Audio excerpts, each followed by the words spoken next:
Tere, Ivar! Tere, Reelika! Head kuulajad, tervitame siis uut episoodi. Uut episoodi 161 juba. Väga äge. Ivar, kui keegi kuulab ja peaks kiirelt aru saama, siis kellele ja miks tänane episood on hea kuulata? Mis väärtust toob? Ootamatu küsimus. Ma arvan, põhiline väärtus on nende jaoks, kes kipuvad asju edasi lükkama ja see hakkab tekitama süütunnet ja enesekindlust murendama. Ehk et edasilükkajatele, ehk et kõikidele inimestele, ma arvan, et see edasilükkamine suhteliselt selline loomupärane asi ka. Väga äge. Mis siis teema nimetus meil täna on? No panime pidulikult, me ise mõtlesime, et prokrastineerimine, ma siis kohe uurisin ka, et kust see sõna tuleb, et see on siis homsesse lükkamine, sõna otseses mõttes ladinakeelsed juured nagu ikka. Ja nii et räägime siis prokrastineerimisest ja mis selle taust on ja kuidas sellest välja tulla ja vaatame, mis ideed meil siin kerkivad selle käigus. Vägev, selles mõttes, et eks meil kõik ju vahepeal on see lugu sees, et tahan teha, pean tegema, aga millegipärast nagu ei tee. Miks siis ei tee? Hea küsimus.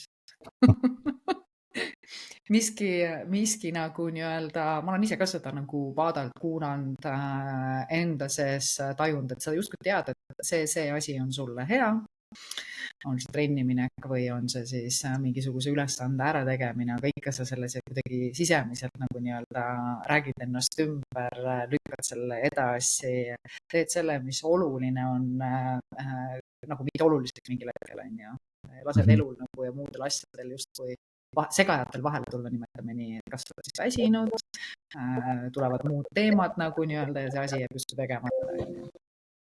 Ehk et sa ütlesid väga hästi, et lasen vahele tulla, ehk et see on justkui nagu viitab nagu valikule mu jaoks siis või? Noh, eks kõik ongi minu jaoks valik. Selles mõttes, et kas ma valin millegil vahele tulla või mitte, aga ma arvan, et väga sageli on see, et me ei saa sellest isegi aru, et me selle valiku teeme, et see valik juba iseenesest on nii kuidagi peidetud või nähtamatu, on ju. Et seesama praegune nauding saab võib-olla suurema, kuidas ma ütlen siis, tähtsuse kui võib-olla see väike nii-öelda siis ringutus. Jah, et see hetkenauding on nagu toidu puhul, et hetkenauding on suurem või suur või selline olulisem su jaoks kui see, et pikaajaliselt ta mõjub sulle kehvasti. Jah. Ja no ma kuidagi sellise edasilükkamise puhul olen mõelnud, et mis asi see minus on, kes seda teeb. Et see ei ole ju mina, see on mingi osa minust lihtsalt, mitte täielik terviklik mina, et mingisugune osa minust tahab edasi lükata midagi. Mõnikord ongi lihtsalt sellepärast, et pinge all edeneb paremini, mina tean, et ma töötan niimoodi, et kui ma olen tähtaeg, siis ma küll juba küpsetan sellel teemal mõnda aega, natukene olen ka stressis sellest, aga siis, kui on tähtaeg käes, siis ma teen selle ära ja teen, ma arvan, väga hästi ära ja kiiresti ja väga efektiivselt ära.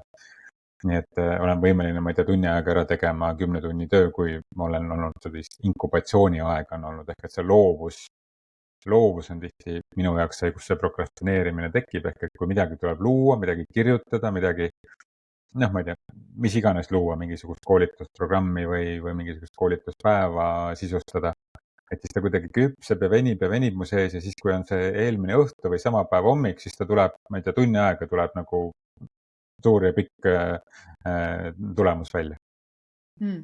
Kusjuures mul on ka selline viimase hetke tegija pikka aega olnud, miski minust on olnud, siis nimetame nii, et see on hea, et me toome välja tegelikult osiseid endist, mitte me nagu ei võta seda, et kõik me selline oleme, on ju. Aga jaa, mingi osis on ka, et viimase hetke, mul on ka aru saanud, et siin väike sihuke dopamiini laks vist on, tekib see selline kind of nagu ärevus ja siis on see hea tunne sellest, ma tegin ära, vaata, on ju.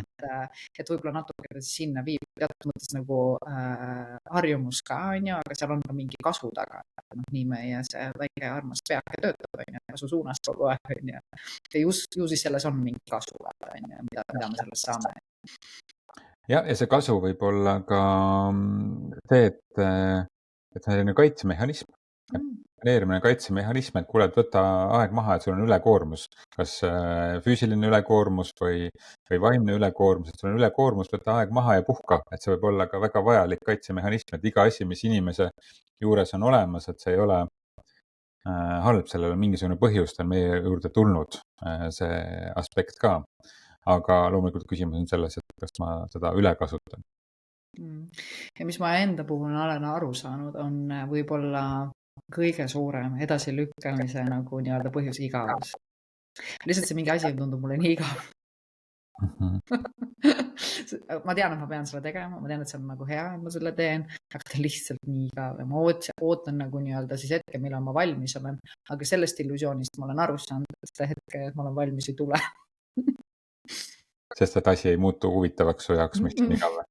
Aga miks sa teed siis seda üldse, kui see on igav? Mõned rutiinsed asjad on sellised, mis teinekord, ma ei tea, ma võin ju siis elada niimoodi, et ma kunagi nõusid ei pese. Võid. Et selles mõttes, uusi nõusid kogu aeg. Et sellest ma olen nagu aru saanud, et minna selle peale, et ma teen siis, kui mul on nagu inspiratsioon või mul on tohutu nagu nii-öelda kirg ja ma väga tahan teha, et see on pigem olnud harvem kui tihedam, siis ma saingi nagu aru, et okei, mis ma siis teen selle osaga, kus kohas mul reaalselt ongi igav, ma nagu nii-öelda pean ennast justkui nagu sundima, ja siis ma sain aru, sundimine minu puhul ei tööta, see võtab mu vabadus ära, ja siis ma sain, aga mis alternatiiv siis on. Ja ma olen näinud, kus ma olen hakanud endale rääkima, ma näen, et mul on igav seda teha, ma ei taha seda teha, aga ma teen anyways.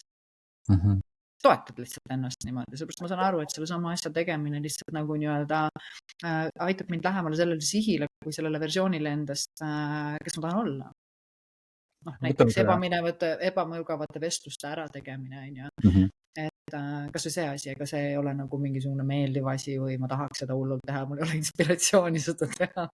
Mul on pigem inspiratsioon seda edasi lükata, on ju. Et see asi kuidagi nagu nii-öelda laheneks, aga kui ta on juba pikalt nagu väljas olnud ja see on ainuke asi, mis ma näen, et mul on vaja teha, on ju. Ja ma olen seda endale nagu, ma teen selle ära, siis teen siis ära, ütlen, et arusaadav, et see on sulle ebameeldiv, aga teeme ikka. Mõtleme selle nõude pesemise. Mulle meeldib ühe meie ühise tuttava poolt käest, mina sain sellise mõtte Ain, tervitused Ainile, kui ta meid peaks kuulama. Et tema ütles kunagi, minu meelest oli tema, kes ütles nõudepesu kohta, et see on nagu koht, kus ta harjutab kohalolekut.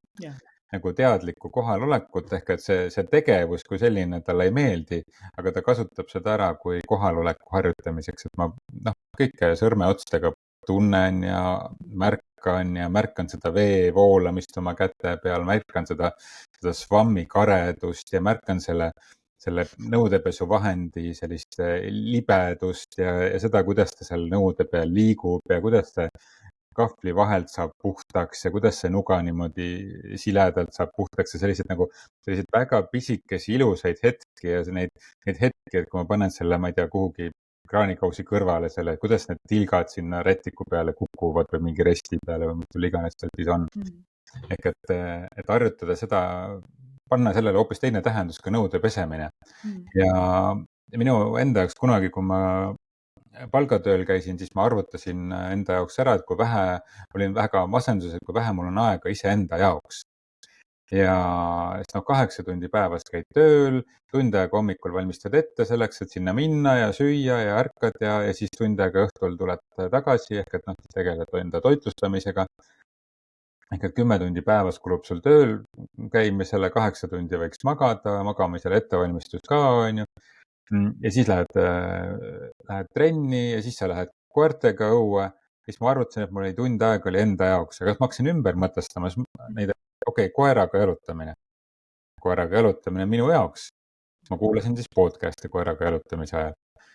Sealt tekkis üldse ideega teha enda podcast. Ja ehk et see on ka minu aeg, trenn on ka minu aeg, mitte ei ole mingisugune kohustus, ehk et selle sama nõudepesu ja muude tegemist nagu ümber mõtestamine enda jaoks ja Ja ma ei mäleta, kuidas me selle prokrastineerimise puhul sinna jõudsime no.. Eks see on ju tegelikult nagu seotud, et sa tahad ju leida sellele nagu nii-öelda sellist head tähendust ja ma olen täiega nagu nõus selles suhtes, et see kohalolu harjutamise koht ja kõik nii edasi on ja ma ka ise seda praktiseerin ja teinekord teedki sellest kohast naudiks on ja tegelikult kõik asjad me teeme iseenda jaoks.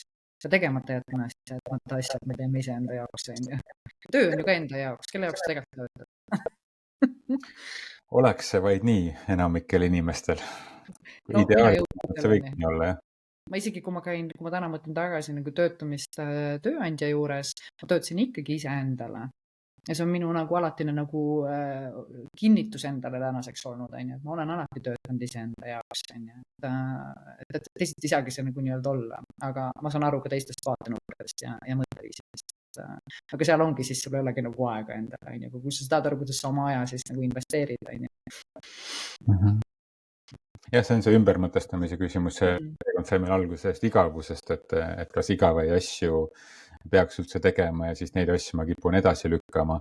Aga kui ma selle igava asja mõtestan enda jaoks ümber või siis delegeerin ära või jätan tegemata, kõiki asju ei peagi tegema. Me oleme ka harjumusest, teeme mingisuguseid asju ja korraldame ja sätime ja need on igavad tegevused, aga neid asju üldsegi ei pea tegema.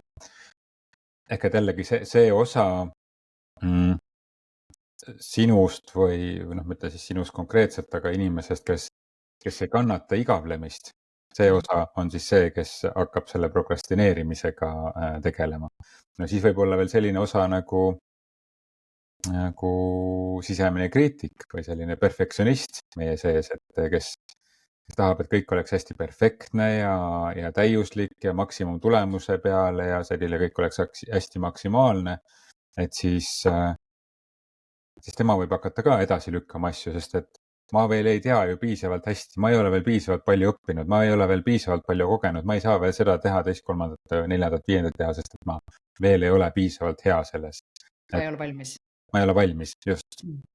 Ja see ebapiisavus on natukene selline populaarne asi ka, et on populaarne on olla mitte piisav, et siis ka see nii-öelda võimendab veel takka seda, et tähendab, ma ei ole piisavalt hea veel. Ja siis tuleb see osa meist, kes tunneb hirmu, mis siis, kui ma ebaõnnestun? Või mis siis, kui ma õnnestun? Või mis siis, kui ma õnnestun? Mis siis, kui ma pean vastutust võtma, mis siis, kui ma tulen nähtavale? Kusjuures see on huvitav, ka mina olen viimasel ajal märganud seda ja see on naljakas koht, miks inimesed ei liigu edasi, sellepärast et neil on tunne, et kui nad saavutavad mingi järgmise tasandi edu, on ju, siis neid hakatakse rohkem nõudma, ootama ja nad peavad hakkama ennast veelgi rohkem ületama ja siin on mingi väike nagu sihuke ploki koht, on ju. Et mul oli huvitav seda nagu märgata ühes nagu nii-öelda kontekstis ja ma mõtlesin, vau, siit ta mängib väga ilusti nagu nii-öelda välja, on ju, et inimeste ootused lähevad, et sa pead olema mingisugune või kuidagi rohkem veelgi nagu tegema ja behave ima kuidagipidi või whatever, on ju. Et jaa, see on üks edasilükkamise koht, mis me nagu nii-öelda võib-olla oma kasvu ja nii-öelda järgmise tasandi tegevusi võib-olla nagu ei tee, on ju. Me oleme pärast liiga head. Jaa, sest et see edasilükkamine võib tekkida ka sellest, mida ma olen tähele pannud nii enda puhul kui ka oma klientide puhul, et mingisugune identiteedi muutus on toimumas ja ma veel ei taha seda uut identiteeti või seda uut mina kuidagi omaks võtta. Et ma nagu lükkan edasi selle iseenda nagu järgmisesse versiooni jõudmist. Ehk et ma juba peaks midagi muud tegema, ma kas elus professionaalses mõttes või ma peaks mingisuguse kvalitatiivse hüppe oma tegemistes tegema või ma olen ma olen näinud ka kliente, kes lükkavad edasi näiteks lahkuminekud lähisuhtes, kuigi nad tegelikult on juba nii-öelda välja kasvanud või kuidagi eemale kasvanud või kuidagi see etapp on läbi nende jaoks, kuidagi lükkavad edasi, sest need ei ole nagu valmis selleks identiteediks, mis ongi siis võib-olla single life mõnda aega siis või mingisugune muu staatus või identiteet, mis siis inimesel on. Ja see edasilükkamine tuleb ka sellest leinaprotsessist. Ehk et ma nagu teen seda, et lükata võimalikult palju edasi, sest et see leinaprotsessi kontekstis on see kauplemine. Kauplen ja hoian veel kinni ehk hakkab tööle. ja mulle tundub väga palju sellist prokrastineerimist täna ärikeskkonnas ongi sellest, et me teame, et tänased seni toiminud viisid äri teha, tulemused, fookused, inimesed kui ressursid, human resources sõnad ja kõik muud sellised kaadrisõnad ja muud sellised hirmsad asjad. Ehk et need enam ei tööta, aga me endiselt kasutame neid. Aga me ei oska uutmoodi ka, kuigi me tegelikult enam-vähem juba teame, mismoodi see uutmoodi on. Ma arvan, et meie kuulaja enam-vähem juba adub, mis asi see uutmoodi on, mida tähendab inimlikkus, inimlikud voorused, nende kasutamine, mida tähendab selline terviklik holistiline vaade juhtimisele, inimese olemusele, selline sügavam vaade, mõttemustritega töö, kõik muud sellised asjad, mis ei puutu absoluutselt tulemusjuhtimistehnikatesse, OKR-idesse, KPI-desse, kõikidesse muudesse, mille järgi me oleme siiamaani töötanud. Aga ma lükkan edasi selliste teemadega tegelemist, sest et seal on nii palju tundmatut, seesama hirm jälle. Ehk et selle uue identiteedi hirm on, ma arvan, ka tihti see, mis sunnib edasi lükkama. Ja kui sa seda juba tõid sellesse uute identiteeti minemisse ja seal on mõned korrad sellised, kus kohas see, nagu see muutus tuleb, see ei ole nagu sihuke pehme paiga, vaid see tegelikult on ka natukene sellise isegi võib-olla raske kukkumisena. Ja kui sa arvad, et selles mõttes kuulajana, et see peaks olema hästi kerge, hästi lihtne, hästi selline nagu pehme ja soe, siis see ei pea paika. Tegelikult me kõik nagu nii-öelda mingil hetkel teeme seda läbi, lihtsalt meie emotsionaalne regulatsioon toimub kiiremini. Et see on, kuhu mina olen nagu nii-öelda jõudnud, et okei, mul on ka see vastuseis, ma ei taha teha, ma ei taha olla see võib-olla see uus versioon, mida ma olen soovinud olla, ja tahad ikka nagu vanamoodi minna. Lihtsalt täna see reguleerid ennast palju kiiremini ära, saad aru, okei, siin on see, ma ei tea, kas hirm selle ees või see on nagu nii-öelda igavus, sest ma juba tunnen ja ma tean ennast nagu nii hästi, et ma suudan nagu sealt edasi minna paremini. Kui sa ei tunne ja ei tea ja pole seda tööd endaga teinud ja neid nii-öelda siis põrkamisi nagu läbi teinud ja neid sisemisi konfliktide nagu nii-öelda siis radasid läbi käinud, siis ta ongi, siis sa oledki nagu selles teises süsteemis, mis on hästi füüsiline, mida me oleme õppinud, mis sa siin ka eelnevalt nende sõnadena tõid, et see füüsiline nagu nii-öelda, mis on siis ära püütud sõnastada ja süsteemi panna, on üks tee lihtsalt, kui manuaalne tee, vaata, nimetame nii, et lihtsalt see vaimne aitab meil suuri samme teha, aga mina ütleks täna, et kui kindlasti mul need vaimsed nii-öelda siis kohtadest, need tõusukohad ja need läbimurdekohad, nad on ikka vahepeal olnud väga segadust tekitav. Ja hea meelega lükkaks segadust edasi ju. Absoluutselt lükkaks nagu edasi ja ei läheks nagu sinna sisse, ja nii-öelda väldiks seda, ja teeks kõik need asjad ära ennem, kui nagu teha see samm.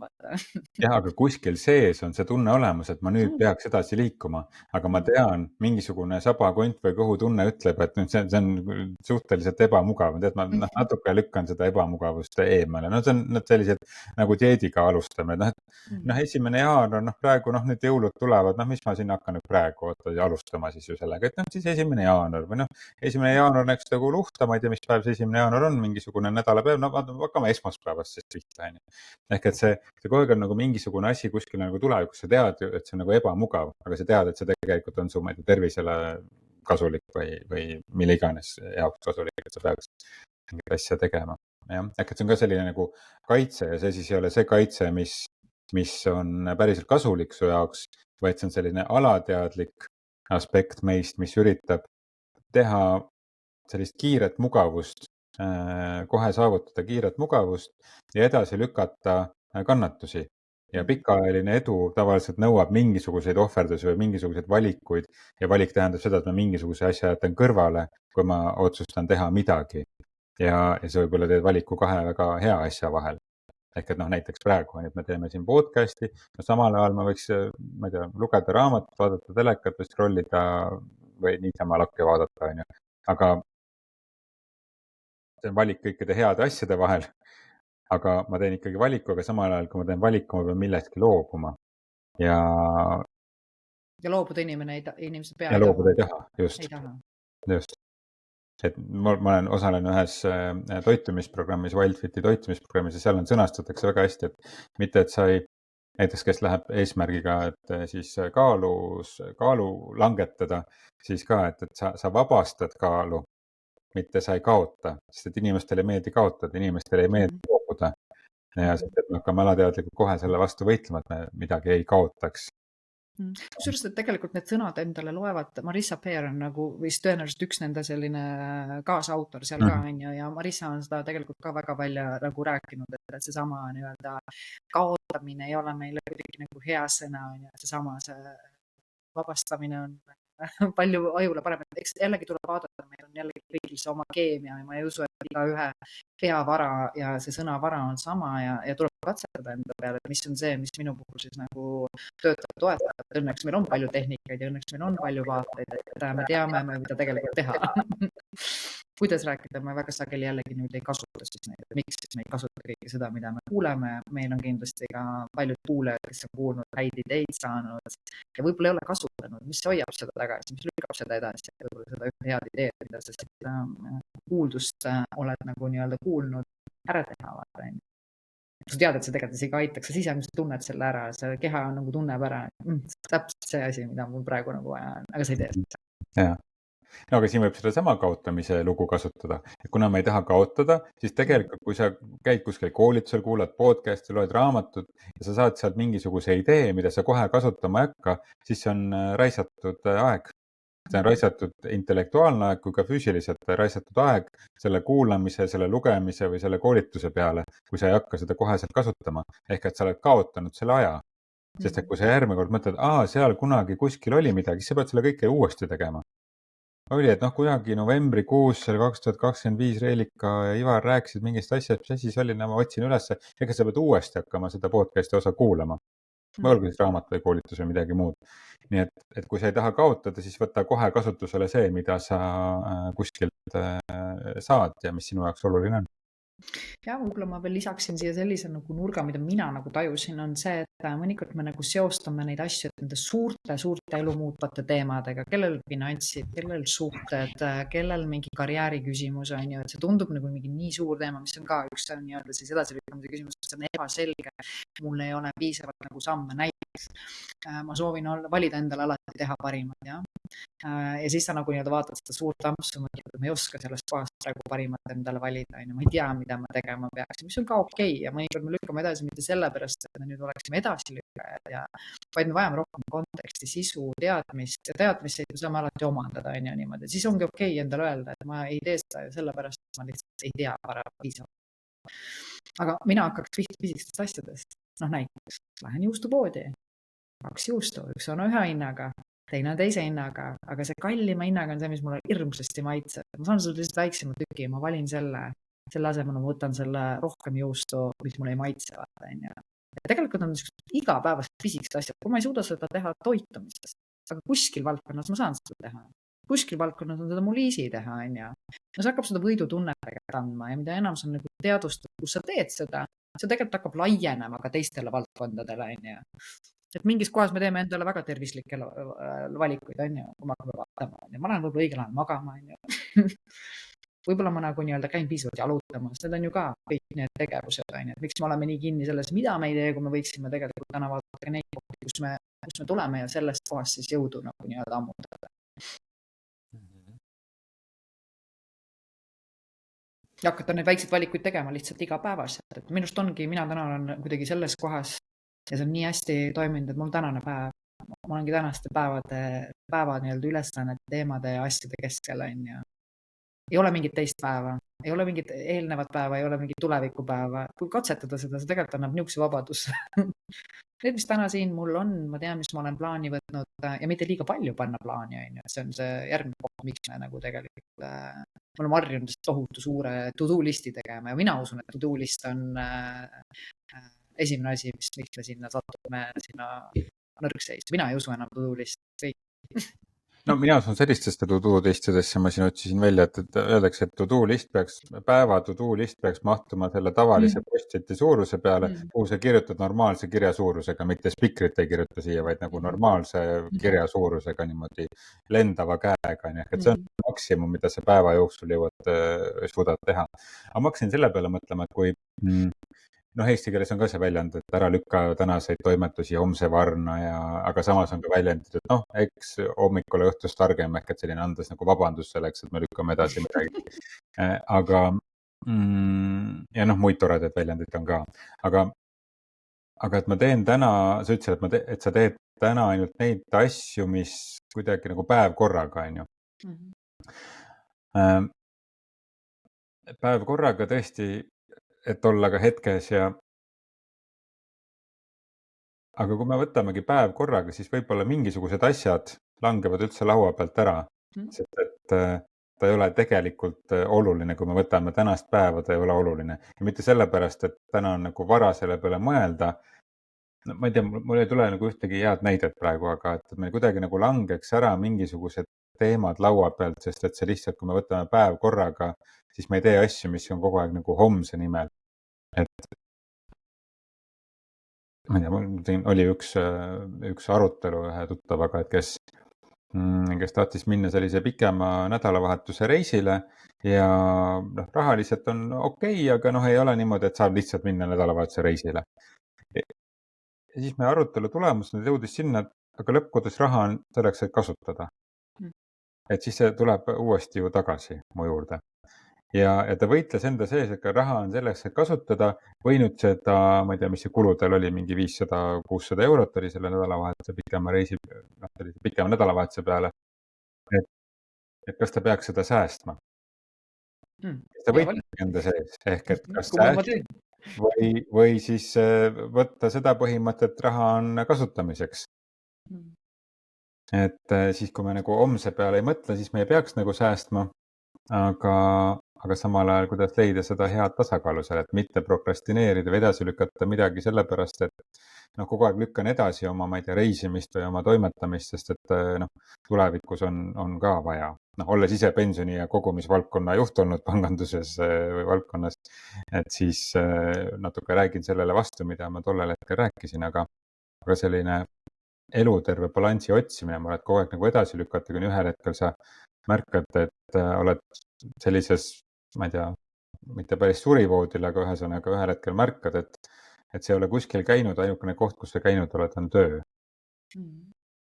No mina ei tea, see säästmine, nagu sa tõidki, on ka üks ju eluviise nagu siia juurde, et ega ma ka olen selles kohas alles selginemises, ma ei saaks täna öelda, et mul on täit tõde, ma saan aru, mis see säästmine nagu nii-öelda tähendab, et see on tegelikult millegi arvelt siis kind of nagu nii-öelda kokkuhoidmine, nimetame nii. Et ma ei tea, võib-olla on veel paremaid sõnu säästmisele olemas, et investeerimise vaade mulle meeldib, et sa nagu saad aru, et tegelikult investeerid edasi. Võtame reis, puhkus on investeering emotsioonidesse, heaolusse, whatever, on ju. Kas ma peaksin säästma selle koha pealt, et ennast hästi tunda, see on igaühe enda teema, mõni ei tahagi ennast hästi tunda. Mis on ka okei. Mõnele meeldib kannatada. Ja ei ta tahabki halvasti tunda, see võib-olla on tema dopamiin või mis igani käima panev jõud, on ju, et aga minu arust see säästusõna on minu jaoks täna nagu kuidagi välja läinud minu maailmast. Ma nagu ei kasuta seda. Ma ei saaks öelda, et mulle meeldiks ka sõna või ma kuidagi resoneeruksin sõnaga kogumine. Et mulle meeldib sõna, et raha teenib meid. Mulle meeldib sõna, et raha tõesti on kõikjal igal pool, ta voolab kogu aeg, on ju, et ainuke asi, mis takistab, olen mina ise. Mis ma takistan mõnel põhjusel? I don't know. Selgineb mingil hetkel, kui ta peab selginema.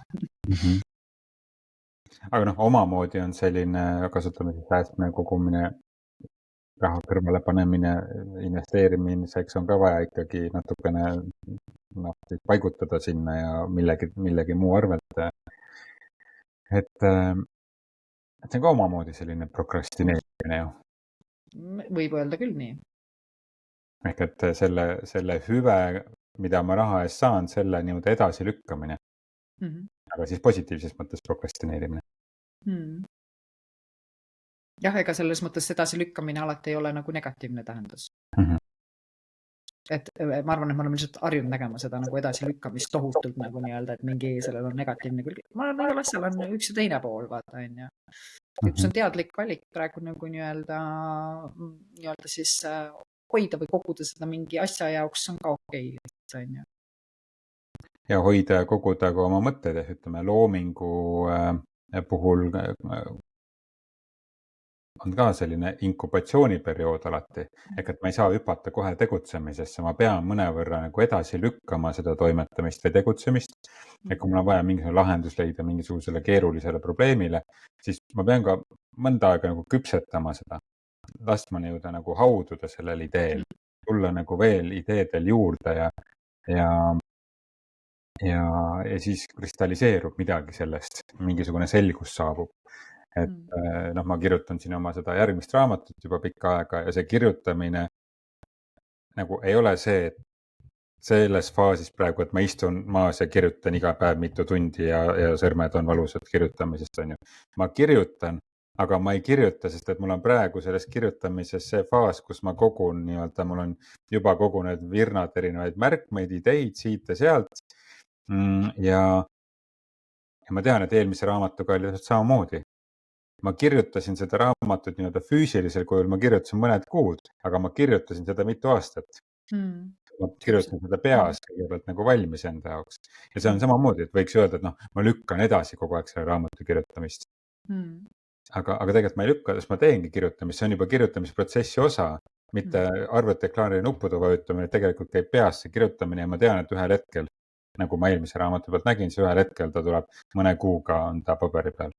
Jah, vaat sa oled selle oma jaoks selle tegevuse nagu võib-olla palju nagu selgemaks saanud, et millised need tegevuse kuidagi faasid on ju, et see nagu, mõtleme näiteks täna koolitaja või coach'i töödki on ju, et ma nagu ka kogu aeg mõtlesin, et mulle hullult meeldib õppida, aga õppimine tundus mulle selline asi, mis on nagu selline hobivärk, et ma nagu loen ja pärast ma saan aru, et see on osa mu tööst.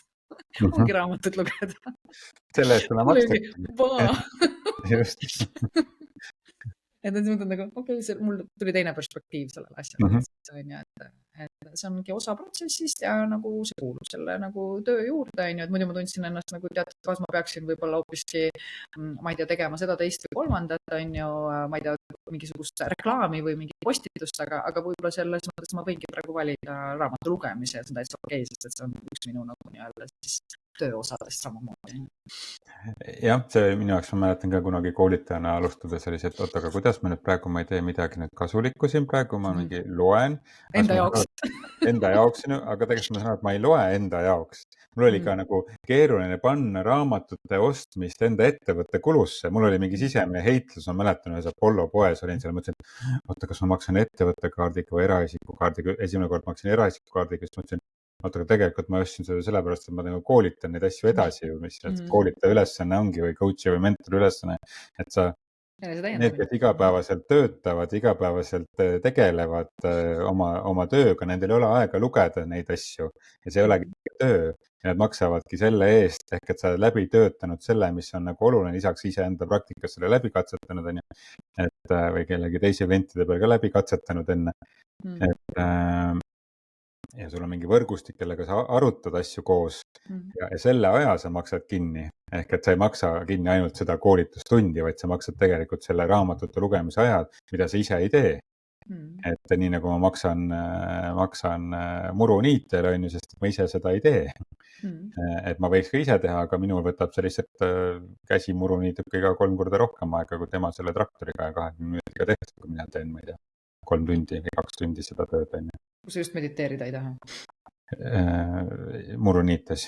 Jah, kui ma elaksin selles kohas, kus seda muru on vaja niita igapäevaselt, siis ma võib-olla mediteeriks, aga kui ma pean ekstra sõitma selle pärast, siis see on järgmine lugu, on ju. Aga point selles, et seda saab ka ilusaks mõelda enda jaoks, mulle meeldib muruniitega lihtsalt.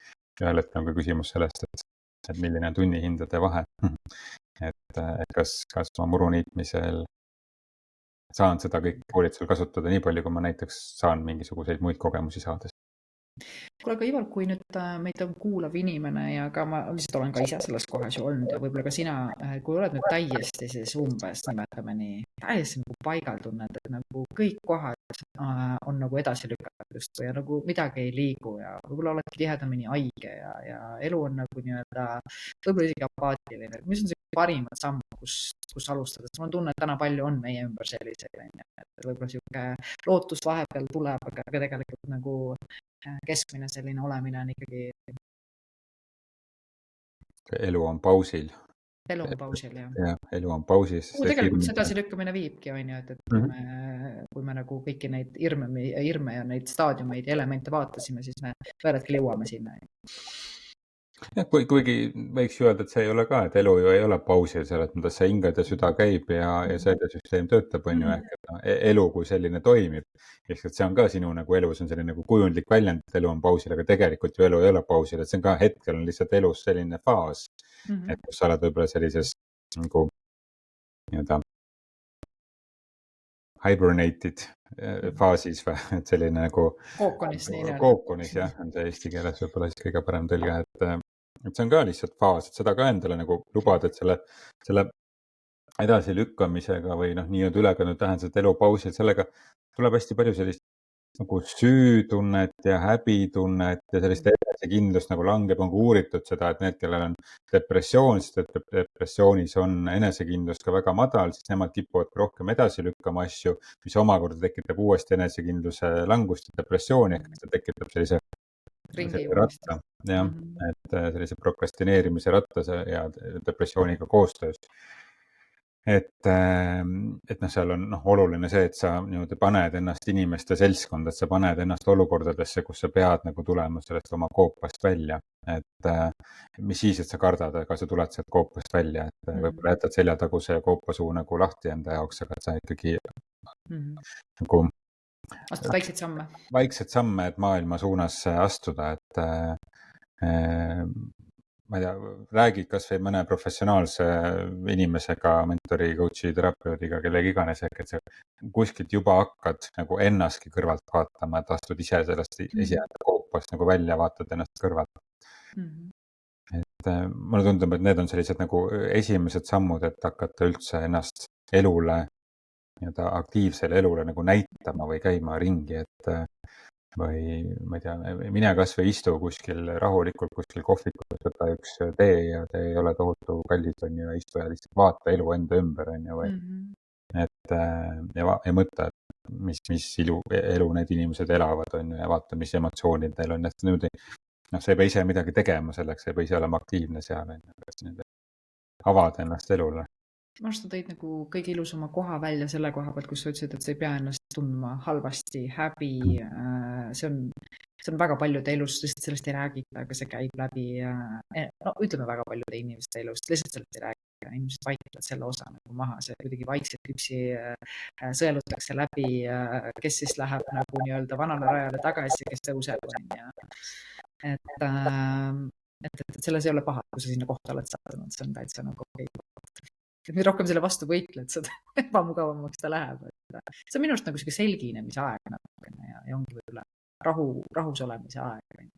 No, ma arvan, et loodusel või puudel ei ole ka praegu väga piinlik, et nad ilma lehtedeta on ja praegu niimoodi siis magavas olekus on, et see inimesel on samamoodi aastaajad ja need ei pruugi kattuda aastaaegadega, mõned kattuvad nii-öelda väljaspool toimuvate looduslike aastaaegadega, aga meil kõigil on sisemine suvi ja sisemine kevad ja sisemine sügis ja talv nii päeva jooksul kui ka elu jooksul tervikuna, aasta jooksul, ma ei tea, kuu, kvartali jooksul, et mis iganes perioodi jooksul on, et ja naistel seda enam, kellel on kuutsükli mõju on ju, et need meil on sellised kõikumised niikuinii, miks, ma arvan, et puud ei seisa praegu siin metsas, vaatan aknast välja, kui kott pime, aga et puud ei seisa ja mõtle, issand, kui piinlik, vaata niimoodi täitsa alati, mitte midagi ei tee, vaata praegu ei lehvita oma lehti siin ega mitte midagi, on ju, et lihtsalt olen siin ja mõtle, kui mõttetum olen.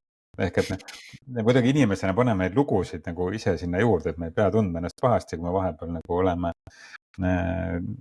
natukene sellised eraldunumad ja siis oleme jälle väljas ka iseenda jaoks.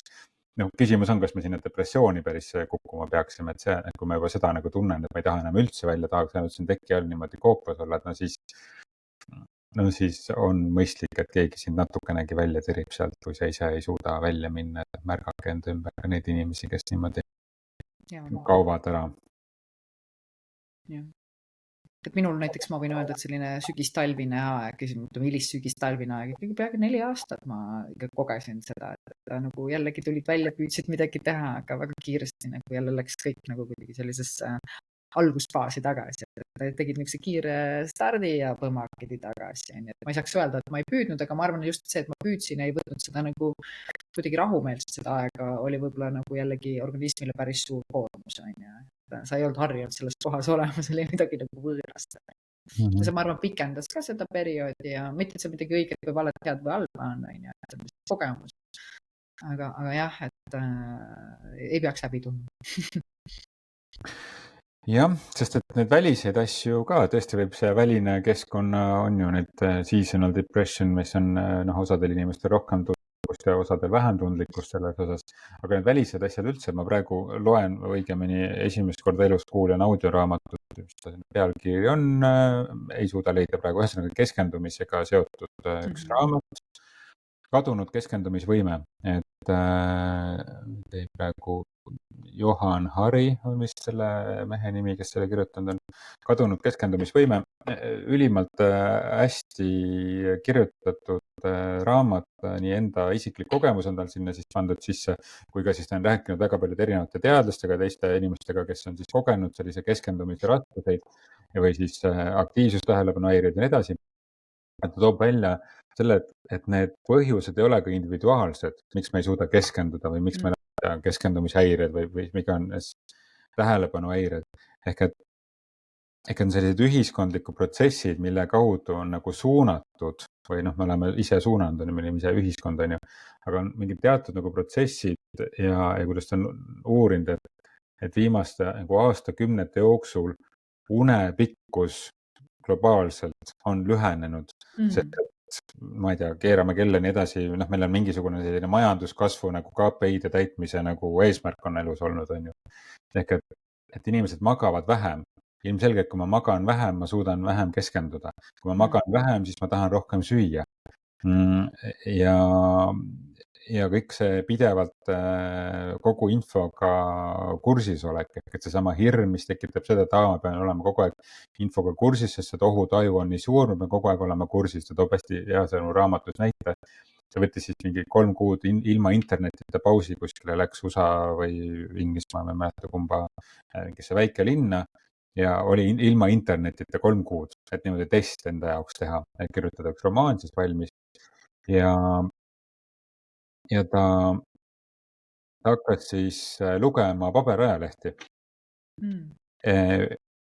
Ja see oli siis see, et kord päevas tuli paberajaleht hommikul postkasti, kus ta sai siis läbi analüüsitud uudised, mis on siis päriselt nagu kuidagi olid olulised, kuigi sealt ka lappas nagu pooled läbi. Ja see rahulik lugemine tekistas talle täieliku nagu rahu. Ta oli maailmaga kursis, mis maailmas toimus, aga ta ei olnud nagu üle kursis. Ehk et nagu me oleme niimoodi interneti ajastu niimoodi üle kursis kõikide asjadega. Ja siis ma mõtlesin, et ma teen seda sama, et viska need uudiste lugemise kõrvale. Loomulikult selle mõtte järel kohe helistas mulle Delfi ja hakkas müüma oma seda paketti. Ma ei tea, mingisugune kohe ta teadis seda, et ma selle mõtte peale olen mõelnud. Ehk et ma enam interneti uudiseid ei vaata, mõtlesin, et nii, ma lähen siis tellin endale ajalehe. Tere palju polegi Eestis ühtegi paberajalehte ilmu igapäevaselt. Okay. Ma ei tea, Õhtuleht vist on, aga see kuidagi ei kutsunud mind tol hetkel. Et ma pigem oleks mingit nagu, ma läksin päevalehte otsima, on ju, et polegi. Et ainult laupäevased ilmuvad, nii et me oleme ka nagu ära kaotanud selle, mõtlesin, et huvitav, kas kunagi ühel hetkel tulevad tagasi või, sest et tahakski just sellist nagu aeglast läbimõeldud ajakirjandust nagu saada, mis on selline päevauudiste kontekstis, nädalalehti meil on ju, aga ja tema toob ka välja selle, et me oleme läinud selle nagu kogu aeg peab kõik info olema kättesaadav. Ilmselgelt siis tekitab sellise tähelepanu raskused, kõik rääkimata sellest, et see on see sinine ekraan, mis mõjub meile bioloogia mõttega. Ja ka see toob välja ka selle lõhe töö ja tähenduse vahel, ehk et me ei taha teha mõttetuid asju. Sa ütlesid alguses väga hästi, et me ei taha või mitte või igavaid asju teha, on ju. Et töö ka, väga paljude inimeste jaoks on töö igav. Ja ma ei taha teha mõttetuid asju. Ehk et ma hakkan edasi lükkama. Ja kuna inimestel on nagu kadunud see tööga nagu ühendus, või töö ongi muutunud selliseks nagu, ma pean seal käima selliseks kohaks paljude jaoks. Ma kellegi jaoks teen seda. Jah, ma kellegi teise jaoks teen seda, on ju. Üks on see, et ma saan ise ümber mõtestada, aga päriselt võib-olla, ma arvan, et väga paljud inimesed ongi valede kohtade peal. Ja lihtsalt paratamatusest ja olude sunnil. Olude sunnil, just. et ta toob välja seal raamatus veel väga palju mitmeid kohti, kus on nagu sellised, et me võitleme justkui nagu üksikisikule, paneme selle, et sina ei suuda keskenduda, sina ei suuda nagu olla ühes kohas korraga, aga samal ajal me toodame kogu aeg seda juurde. Kõik kogu see Silicon Valley, millele ta viitab, on üles ehitatud selle, et kogu aeg meie tähelepanu võimet nagu lõhkuda. Et kokku mitmed need Silicon Valley nagu inimeste lugusid, kes on ära tulnud sealt erinevatest nendest Google'ist ja erinevatest ettevõtetest, kes ütlevad, et nad tunnevad, et see on ebaeetiline. Ja et nad on ise siis selle lõksus, mida nad toodavad, on ju. Ja sa oledki päeva lõpuks. Just. Tegelikult sa loodki seda iseendale, et ka minul selle nii-öelda viimase ärikogemuse pool võib-olla oli rohkem turunduskogemust ja sa tegelikult näed, kuidas sa selle eetri ajast nagu just kogu aeg, mitte võitled, ma ei tahaks öelda, aga nagu mille peale sa teed seda eetri aega, kogu aeg jõuda teadusesse, siis lõpuks pasitab sind ennast ka nagu ära, et kaua sa kellegi teadusesse nagu nii-öelda jõuad, on ju, et teed siis natukene nagu ära ja võtadki mingisuguse hea plaani ja liigud selle järgi vaata edasi, on ju, et see võitlus selle tähelepanu eest. Ja tegelikult ütleme niimoodi, et selle samas edasilükkamise üks külg, nagu me ka siin täna rääkisime, on see emotsionaalne regulatsioon, mida sa ise teed, ma ei taha, mulle ei meeldi see, leiad siis selle kas mõtestuse koha, nagu sina tõid välja, või siis enda hea kaastundliku toetamise. Aga mitte vähem oluline koht minu jaoks täna on see, et ikkagi segajad analüüs teha, mis mind tegelikult nagu segajad on, kuidas seda iga poolt sisse tuleb. Ja üks ilus praktika, mida ma täna olen nagu võtnud, on selline hommikune tõusmine ilma ühegi segajad. Ei ole uudisid, ei ole midagi. Et see on aeg mulle, ma ei võta mitte midagi enne oma teadusesse vastu, ei tööalaseid probleeme, ei mittegi emaili, mitte midagi. Sellepärast minu jaoks ma pean seda, üks asi, mis mul enda jaoks on nagu nii-öelda hea ära teha. Teine täna hommikul näiteks tuligi meelde, üks väike kirjakene, mida ma tahtsin ära saada, mis puudutas minu asja ja teha see lihtsalt ära. Et eks need segajad on, ma arvan, võib-olla järgmine küsimus edasilükkamise nii-öelda teemas, et vaadata nüüd üle, et mis siis vahele tuleb ja inventuur sinna. Ja nii naljakas, nagu sa ütlesid, et nii kui sa otsustad millestki asjast nagu nii-öelda loobuda, vaata, ja pead seda segajaks, siis ta alguses aktiveerub su teaduses 3 korda, 4 korda. Ja sa teed nagu valik, okei, ma lähen veel kord teen selle ära. Aga veel sa pead aru saama, et sul peab olema piisav kindlameelsus, mida teha, saad aru, see on lihtsalt segaja, mis tahab tegelikult lahendada. Ja lõpuks ta ei tule enam. Sama, et kui sa oled harjunud niimoodi, et sa päästad kogu aeg oma töötajaid ja ei lase neil ise seisvuda ja aitab kõik asjad ära teha, ja oled ülekoormatud pärast, ja sa saad sellest aru, et tegelikult iseseisvalt nagu neid asju teeksid, et ei oleks kogu aeg see, et oled nööbist kinni haarad sul juhina, siis sa ühe korra ütled, et ole hea, mine lahenda see ära, too mulle 3 ettepanekut, mida teha, no ei tule, tuleb seal pool tuhat, lased ta selle uuesti teha ja teist korda tuleb ja 3. korda, 4. korda enam ei tule, sellest tõulis selle ära. Ja sina vabanesid sellest segajast enda jaoks nagu nii-öelda. Ja? Et tegelikult need ongi need samad asjad, need segajad aktiveeruvad alguses. Ja segajad sunnivad edasi lükkama asju, sest et kogu aeg on midagi sellist lühiajalise kasvu asju võimalik teha, sellist kiiret tulemust, ma sain inimest aidata. Ja, kiire kaif. Jah, kiire kaif, dopamiini laks on kiiresti käes, on ju, aga tegelikult mingisugust, ma vajan järgmisena kohe seda uuesti, et minust nagu sõltuvud. Et see basic nagu korda valmis teha enda jaoks, sellega mina nagu näeksin natukene nagu vaeva, et aru saada ja teha see inventuur ära, ja alguses hoida järjepidevat inventuuri, nagu kaupadega me teeme inventuuri, miks mitte seda vaadata oma tegevustega samas võtmes. Kellel on inventuuri kogemus, teab täpselt, mida ma mõtlen. Ja tema selles raamatus ka on see point, et üks on see, et ma võin individuaalselt teha. Ja see, ma ei ole selle raamatuga veel täitsa lõppu jõudnud, et huvitav oleks näha, kuhu ta jõuab, et aga kuidas siis võidelda vastu võitlemine iseenesest tekitab niikuinii vastu võitlemist jälle omakorda, aga kuidas nagu tulla toime selle nagu suurema survega, mis on see individuaalne surve. Ehk et see sama näide, et ma mõtlesin, väga hea idee, ma telliks ka lihtsalt endale hommikuse lehe, tavaliselt koolitused algavad kell 10 või klientidega ma alustan kell 10 tööd, et hommikul väga hea, hommikul on leht olemas, joon ja söön oma keedumuna, on ju, et loen lehte. Mul ei ole võimalik seda. Mul ei ole reaalselt võimalik tellida endale füüsilist lehte. Et see kõik on niimoodi ära kadunud juba. Ja ma võin võidelda või ütleme, proovida vastuvoolu ujuda, aga noh, keegi ei prindi minu jaoks ainult seda lehte, on ju. Ja siis ikka oled seal, et okei, ma tahaks ju näha, mis maailmas toimub ja siis sa oled seal, teed selle need ERR-i või teed mingi portaali lahti ja siis vaatad.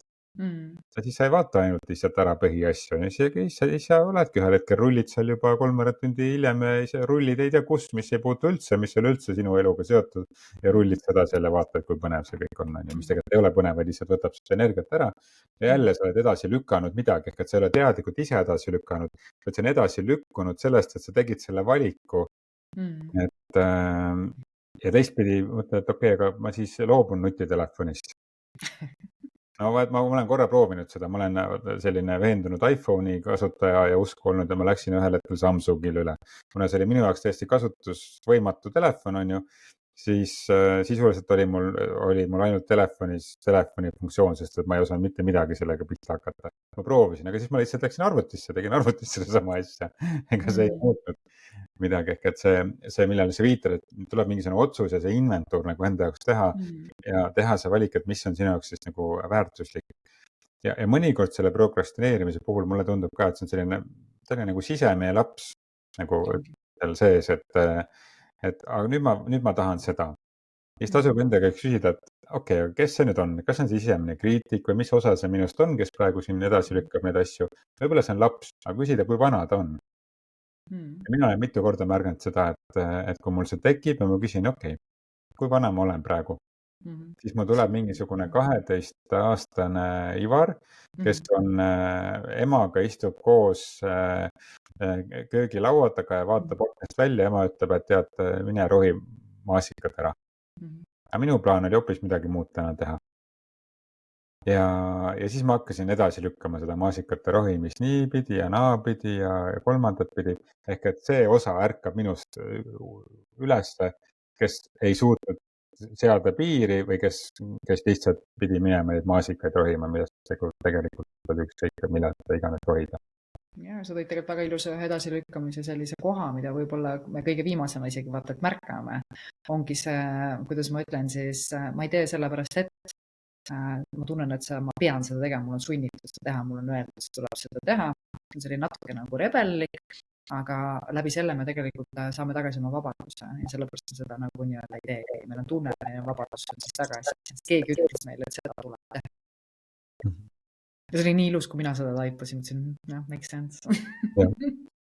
Ja siis sa saad aru, et see ei ole mitte sina, kes edasi lükkab ja sina tegelikult ei lükkaks edasi nagu see täiskasvanud osa sinust, vaid see, kes on võimust võtnud, on see, kas see sinu sisemine kriitik või see sinu mingisugune lapsepõlve kogemus, kus sa pidid midagi tegema, mis ei ole sinu huvi. Minu huvi ei olnud neid maasikaid seal kasvatada. Mul ei maitse maasikad väga. Muidugi, võtadki selle osa endas vastu ja ma arvan, et sellist kaastundlikkusega ja vaadadki, mis ta siis soovib praegu ja teinekord oled ära. See on see, mina kutsun seda natuke ka selliseks emotsionaalseks regulatsiooniks ka, selles mõttes ma olen koos selle osaga endast ja nii-öelda siis lased tal siis öelda ja siis tuleb kas mingi pilt või mingi mõte, vaata, on ju. Natukese aja pärast, mitte kohe. Aga võib-olla algusest, kes hakkavad nagu praktiseerima, ei saagi sellest aru, et enda osadega, kuidas ma ütlen, töö ei ole mingisugune lihtsalt killast, on ju. Et seda tavaliselt terapeudid teevad, kes seda poolt veel eriti, sinul ka vist on seda oma õpingutest palju olnud, on ju, see eri osadega tegelemine. Et seda jaoks on hea võib-olla kasutada siis välist abi, on ju. Aga jah, see on selline huvitav töö. Alguses me ei saagi aru, et meil on erinevad osised, on ju, me paneme kõik selle ühte patta, on ju. Ja see ei ole skisofreenia, see on täiesti normaalne, meil on erinevad osad, meil on erinevad kogemused ja iga kogemus tekitab meile justkui mingi erinev osa, et seesama see kriitiline või perfektsionist meie sees või laps, on ju. Ja ma olen ka märganud siis ka seda endale lubanud, et kui see laps minus ärkab, siis ma olen, et okei, aga mida see laps praegu vajab? Okei, see laps vajaks lihtsalt pikutamist ja puhkust. Alas ta siis pikutab nüüd natukene. Ja täna ma just märkasin seda jälle. Ja siis ma pikutasin selline pool tundi. Korra tukastasin ja siis ärkasin selle peale, et kass oli arvutiekraani peale astunud ja siis arvutiekraan undas, sest et talle ei meeldi kõik klapid olid sees, aga pikutasin. Ja märkasin seda, et lükkan edasi praegu valvekaamera paigaldamist maale. Paigaldasin tund aega hiljem, midagi ei juhtunud. jah, võib-olla see kõige suurem võib-olla sihuke plokk, mis selle asja juures on, nimetame plokiks nagu elemendi mõttes, on ju, siis on minu meelest see aja panemine teatud mõttes, on ju, et see peab täpselt sellel kellel olema, on ju. Et minust ka võiks nagu rohkem vaadata, mis tänase päeva nagu siuksed kohad on, millega ma tahaksin nagu ühele poole jõuda. Minu juures täna juba toimib paremini, on ju. Mitte nii tegevused ja kellaajad. Okei, seal on mingid kohtumised aru saada, on ju. Aga nagu, mis tänasel päeval siis on minu jaoks nagu oluline, et ma saaksin tehtud, mis saab olema tehtud saadud. Ega mõnikord ongi, lased ka sellel vabalt minna ja päeval lõpuks ma vaatan, et ikkagi 80% asjadest saavad tehtud, 20 ei saa ja see on fine. Mõnikord me nagu, kuidas ma ütlen, panemegi liigselt üle, on ju, et see on juures seesama koht tunda ennast kindlamalt, et ma olen teinud ja nad ei pidanudki tehtud saama. Et see on see usaldus ka. Jah, me tekitame selle prokrastineerimise surve ja süütunde iseendale. Absoluutselt. Et sellest mina alustakski võib-olla üldse, et mitte tunda survet ja süüd selle pärast, vaid teadvustada. See ei ole mingi vale asi või õige asi, see lihtsalt on nagu sihuke üks meie inimeseks olemise nagu nii-öelda omapärast, et kellel suuremal määral, kellel vähemal määral, et mitte võrrelda ennast teistega, vaid lihtsalt nagu nii-öelda teha seda iseendas läbi. Mulle kuidagi tundub, et see oli nii ilus kokkuvõte, ma ei tahakski siia midagi lisada. Jaa, ilus teema, aitäh sulle nagu lauale toomise eest ja ma usun, et see idee, kes seda täna tunneb, sai kindlasti enda jaoks võib-olla mingitki sellist kindlust, vähemalt see on minu nagu tunne selline. Ja siis anna ka kallis kuulaja meile siis märku, et millistest teemadest sa tahaksid veel kuulda, et me räägime. Ja võib-olla sa tahad ka mõningat külalist kuulda, et siis sa võid ka meile selles osas ideid anda ja jaga siis oma tuttava või lähedasega seda episoodi, kui see sind kõnetas. Jah, et suur tänu kuulamast ja jälle kohtumiseni. Jälle kohtumiseni järgmisel korral. Tšau, tšau. Tšau, tšau.